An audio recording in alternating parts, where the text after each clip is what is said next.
అందరికీ నమస్కారం. నా పేరు Archana. Welcome to ER stories. ఈరోజు కథ ప్రేమ మధురిమ. ఎర్రటి కొలమిలా మండుతున్నాయి అతని కళ్ళు. ఒకే ఒక్క పంచ్ వాడి పొట్టలో ఇవ్వగానే ముల్లోకాలు ఒక్కసారిగా దర్శనమిచ్చాయి. వాడికి షిప్కి బల్లిలా అతుక్కుపోయాడు. దక్షితకి ఓపిక లేక ఎదురుగా ఉన్న బాబుని చూసి కళ్ళు మూస్తూ తెరుస్తూ చెయ్యి చాపి పిలుస్తోంది. గొంతులో నుండి మాట రావట్లేదు. కళ్ళు మసకబారుతున్నాయి. నెక్స్ట్ సెకండ్లో అతని ఒడిలో కళ్ళు మూసింది. డస్కీ అంటూ అరిచాడు. అతని అరుపు గాలిలో కలిసింది. తనని ఎంత పిలిచినా పలకట్లేదు. ఒక్కసారిగా మైండ్ అంతా బ్లాంక్ అయింది. డస్కీ అంటూ ఆమెను గుండెలకి హత్తుకోగానే సన్నగా వినబడుతోంది గుండెసడి. ఇక అతను వేసుకున్న బ్లేజర్ తీసి దక్షితకి వేసి తల పక్కకు తిప్పి చూసిన అతనికి కింద పడ్డ వాడు దక్ష కొట్టిన దెబ్బకి ఉండాలా పోవాలా అన్నట్లు చూస్తుంటే వాడి జుట్టు పట్టి పైకి లేపి పక్కన రాడ్కి గట్టిగా కొట్టడానికి విసురుగా గుద్దుతుండగా ఏదో గుర్తొచ్చిన వాడిలా ఆగిపోయి ఈవిల్ స్మైల్ ఇచ్చాడు. కొడతాడు అనుకున్నవాడు కొట్టకపోయేసరికి భయంగా తల తిప్పి చూసిన అతనికి ఈవిల్ స్మైల్ ఇస్తూ కనిపించాడు. ఒక్కసారిగా గుండెల్లో రైళ్లు పరిగెడుతున్నాయి. వాడికి అంత నొప్పిలో కూడా ఏం చేస్తాడో అన్న భయం వాడికి ముచ్చెమటలు పడుతున్నాయి. ఇక షిప్ నేరుగా ఒడ్డుకి చేరి కార్లో అప్పుడే వచ్చిన బాలాజీని చూసి దక్ష సైగ చేశాడు. ఇక సరే అంటూ ఏం చెప్పాడో ఏంటో తంబు చూపించాడు. వెంటనే దక్షితని తీసుకుని వెళ్ళిపోయాడు దక్ష్. ఎట్ రాయగిరి విలేజ్ ఊడి నడి మధ్యన రచ్చబండ దగ్గర ఆ ఊరి పెద్ద మనుషులందరూ చుట్టూ కూర్చున్నారు. చీర్లలో ఒక 10 మంది వరకు ఉంటారు. ఆ ఊరి జనం కూడా అందరూ ఉన్నారు. ఒక్కరు లేరు అనకుండా ఆ రోజు పనులు మానుకొని మరి. ఇక మధ్యలో దక్ష్ బాబు చైర్లో పిచ్చ యాటిట్యూడ్తో క్రాస్ లెగ్స్తో ఒడిలో పాపతో. పాప అంటే మన డస్కీ పాప. షాక్ అయ్యారా? ఈరోజు స్టోరీ వింటే షేక్ అవుతారు. నాగరాజ్ని బాలాజీ బరబరా లాక్కొచ్చి దక్షిత కాళ్ళ దగ్గర పడేసి చెప్పరా, నిన్ను ఎవడు పంపించాడు? తనని ఎందుకు కిడ్నాప్ చేయాలనుకున్నావు? ఎవడు చేయమన్నాడు చెప్పరా అంటూ వాడు జుట్టు గట్టిగా పట్టి అడిగాడు బాలాజీ. ఎవరు పంపలేదు. నాకు దక్షిత్ అంటే చాలా రోజుల నుండి కోరికుంది. అందుకే కిడ్నాప్ చేసి కోరిక తీర్చుకోవాలని అనుకున్నాను అన్న లాస్ట్ వర్డ్ బయటకు రాకముందే వాడి మూతి మీద గట్టిగా ఒక పంచిచ్చాడు దక్ష్. వాడి పళ్ళు రాలి బయటపడ్డాయి. అదంతా చూస్తున్న దక్షితకి నీరసంతో అతని గుండెల మీద వాలింది. ఆమెను పక్కన ఇంకో చైర్లో కూర్చోబెట్టి షర్ట్ స్లీవ్స్ మడుస్తూ వాడి చెయ్యి మీద కాలు పెట్టి చెప్పరా, నిన్ను ఎవడు పంపించాడు? ఎందుకు పంపించాడు చెప్పు. లేకపోతే నీ బాడీని పార్ట్లు చేసి ఈ ఊరిలో ఉన్న గుమ్మాలకు కడతాను. చెబుతావా నరికేనా అంటుంటే అతని కళ్ళల్లో ఉన్న రౌద్రానికి అతను అలా కాలితో నొక్కుతుంటే చెబుతాను అంటూ ఏడుపు గొంతుతో నొప్పితో ఆ అంటూ అరుస్తున్నాడు. చెప్పు అన్నాడు బాలాజీ. నోనో, నీ మొబైల్లో నుండి వాడికి కాల్ చేయరా అన్నాడు దక్ష్. భయంగా చూశాడు. వాడిని ½ అవర్లో ఇక్కడ ఉండమని చెప్పు. లేకపోతే నరకానికి పంపకముందే నరకం అంటే ఏంటో రుచి చూపిస్తా.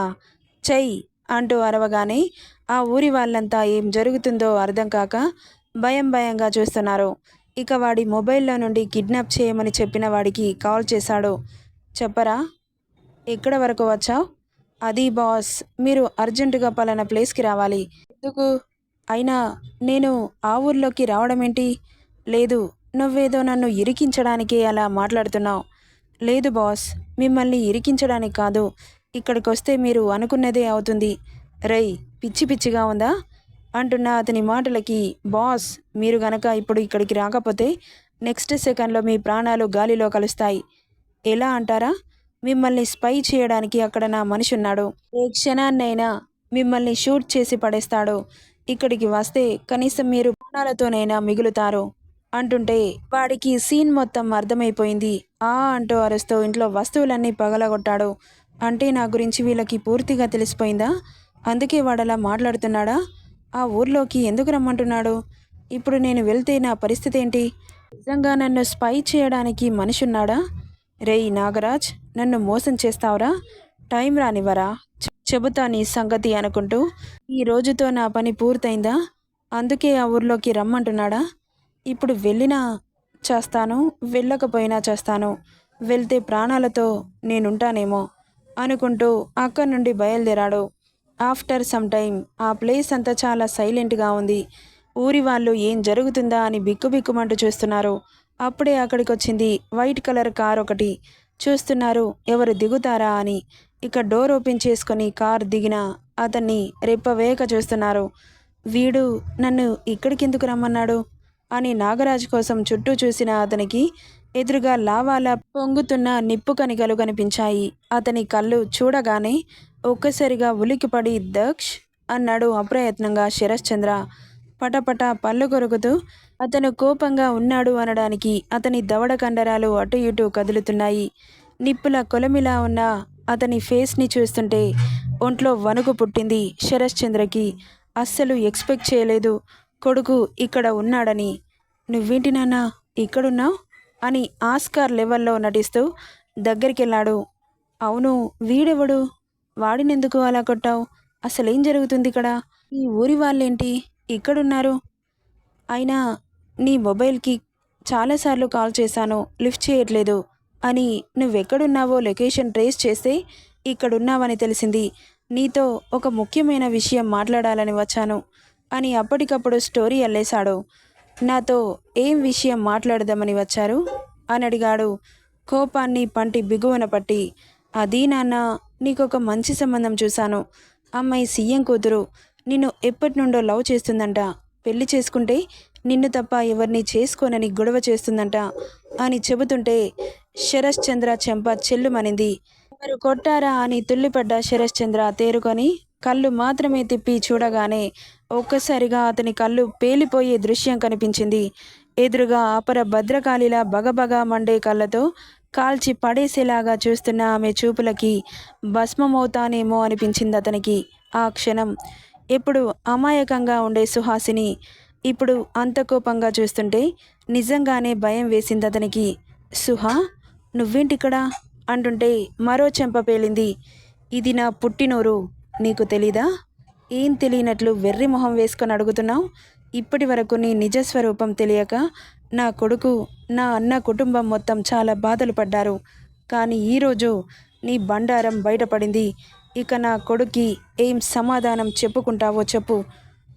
ఇప్పటి వరకు నీ మాయ మాటలతో వాడి జీవితాన్ని నాశనం చేశావు. ఎక్కడ పూర్తిగా నాశనం అవుతుందోనని నా మేనకోడల్ని పంపించాను. తను ఎన్నో బాధలు పడి వాడి జీవితాన్ని ఒక దారిలో పెట్టింది. ఇంకా ఇంకా నీ నటన ప్రేమలు కురిపించడం మానేసేయ్. నువ్వేం మాట్లాడుతున్నావు సుహా? నేను నా కొడుకు జీవితాన్ని నాశనం చేయడం ఏంటి? నువ్వు కదా వేరే వాడితో సంబంధం పెట్టుకొని పసిబిడ్డని వదిలి వాడితో లేచిపోయావు అన్న మరో నిమిషంలో మరొకసారి పేలింది అతని చెంప.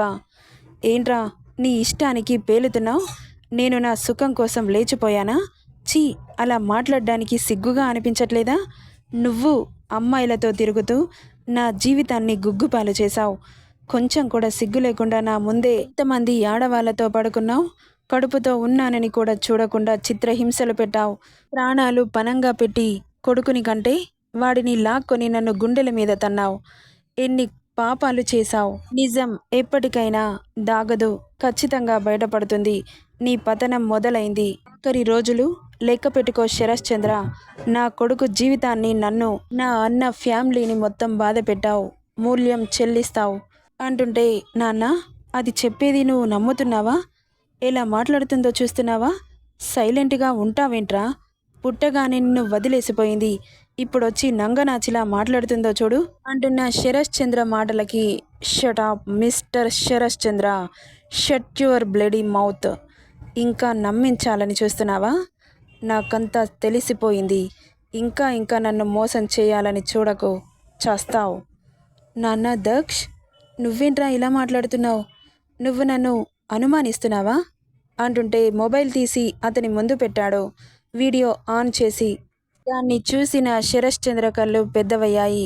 ఆ వీడియోలో ఏముందంటే, పబ్లో అమ్మాయిలతో డ్యాన్స్ చేస్తూ ఉన్న శరశ్చంద్ర తన ఫ్రెండ్ ఒకడు శరత్ ఎలా ఉన్నావురా అంటూ వాడిలాంటి వాడే కలిసి వాడికి హైఫై ఇచ్చి ఇద్దరు కలిసి కూర్చొని, నువ్వేంట్రా ఇన్నేళ్ళు ఎక్కడికి వెళ్ళిపోయావు?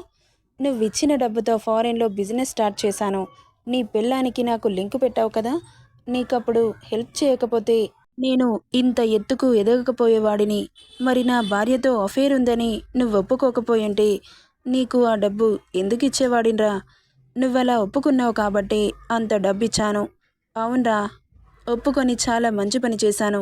కానీ ఒట్టి అమాయకురాల్లాగా ఉంది నీ భార్య. నాతో ఫారెన్ తీసుకెళ్తానంటే అస్సలు రాలేదు. తన మీద కోరికతో బలవంతం చేస్తే తన చీర చెంగుతో నా మెడకు చుట్టి నన్ను చంపాలని చూసి నేను కింద పడగానే నన్ను వదిలేసి వెళ్ళిపోయింది. ఇక అది కాకపోతే ఇంకొకటి అనుకుంటూ పోతే పోయింది అని ఫారెన్లో అమ్మాయిలకి కొదవుండదు అని ఫారెన్ వెళ్ళిపోయాను. ఇక నా తెలివితో చిన్నగా కంపెనీ స్టార్ట్ చేశాను. నేను ఎదుగుతుంటే అమ్మాయిలు నా వెంట పడడం మొదలుపెట్టారు. ఇక చాలా ఎంజాయ్ చేశాన్రా నీ వల్ల. థ్యాంక్ యూ రా, థ్యాంక్ యూ సో మచ్ అంటూ మాట్లాడుకున్నారు. ఆ వీడియోలో అదే ఉంది. ఇది నీ దగ్గరికి ఎలా వచ్చింది అని ఒళ్ళంతా చెమటలు పట్టిన శరత్ చంద్ర భయంగా అతన్ని అడుగుతుంటే దక్షిత కన్నింగ్ స్మైల్ చేసింది. ఇది మా రీడర్స్కి మాత్రమే, వాడికి చెప్పాల్సిన అవసరం లేదు. మన స్టోరీలో అఖిల్ అనే అబ్బాయి మన డస్కీ బేబీని కలిశాడు, ఫ్లర్ట్ చేయడానికి చూశాడు. దక్షితని బాబు అనుమానించాడు, గుర్తున్నాడుగా అఖిల్. ఇక శరత్ చంద్ర గురించిన నిజం ఎలాగైనా బయటపెట్టాలని, అతని నిజస్వరూపం ఎలా తెలుసుకోవాలా అని బాగా ఆలోచించి దక్షితకి సడన్గా అఖిల్ గుర్తు రావడంతో అతనికి కాల్ చేసి, హలో అఖిల్ గారు, నేను దక్షితని మాట్లాడుతున్నాను. హలో దక్షిత గారు, ఎలా ఉన్నారండి? తన మీద ఇంట్రెస్ట్తో చాలా చాలా ఎగ్జైటింగ్గా అడిగాడు. బాబు, నేను ఒక మాట చెబుతాను, మీరు ఫీల్ అవ్వకండి. చెప్పండి, నేను చాలా పెద్ద ప్రాబ్లంలో ఉన్నాను. చెప్పండి. మీరు నా మీద హోప్స్ పెట్టుకోవడం మానేయండి ప్లీజ్. ఇలా మాట్లాడుతున్నానని ఫీల్ అవ్వకండి. నాకు మా బావ దక్ష్ బల్దేవ్ మల్హోత్రా స్టార్ హీరో ఉన్నారుగా, ఆయన అంటే చాలా ఇష్టం. అతన్ని ప్రేమిస్తున్నాను. నిజంగా చెబుతున్నారా? అయితే మరి నాకెందుకు కాల్ చేశారు? మిమ్మల్ని చూస్తే చాలా మంచివారిలా ఉన్నారు. ఈ టైంలో నాకు మీరు తప్ప హెల్ప్ చేయడానికి ఎవరూ లేరు. అందుకే మీకు కాల్ చేశాను. ఒక హెల్ప్ చేస్తారా? చెప్పండి. స్టార్ హీరో దక్ష గారి ఫాదర్ శరత్ చంద్ర తెలుసా? తెలుసు, మా డాడ్కి ఫ్రెండ్. అబ్బా, చాలా థ్యాంక్స్. అతను చాలా దుర్మార్గుడు అని విషయం మొత్తం చెప్పి అతన్ని ఫాలో చేయమని చెప్పింది. అతని గురించిన నిజస్వరూపం మొబైల్లో వీడియో తీసి తన మొబైల్కి సెండ్ చేయమని చెప్పింది. ఇక దక్షిత్ అంటే ఇంట్రెస్ట్ ఉన్న అఖిల్ కేవలం తన కోసం మాత్రమే హెల్ప్ చేస్తానన్నాడు. ఇక అప్పటి నుండి అతన్ని ఫాలో అవ్వడం మొదలుపెట్టాడు. అఖిల్ మీద ఎవరికీ డౌట్ రాదు కాబట్టి అతన్ని ఎంచుకుంది దక్షిత. ఒకరోజు అఖిల్ పబ్కి వెళ్తే అదే పబ్కి శరత్ చంద్ర కూడా వచ్చాడు. ఇక శరత్ చంద్ర అమ్మాయిలతో డ్యాన్స్ చేయడం, అసభ్యంగా టచ్ చేయడం అవన్నీ చూసిన అఖిల్ పిచ్చ షాక్ అయ్యి ఈ సీన్ అతనికి అవసరం వస్తుందని అతని మొబైల్లో మొత్తం వీడియో తీశాడు. ఇక ఆ వీడియోని దక్షితకి సెండ్ చేశాడు. నెక్స్ట్ పార్ట్లో ఏం జరుగుతుందో చూద్దాం. ఈ స్టోరీ ఎలా ఉందో కామెంట్ చేయండి guys. Thank you for listening.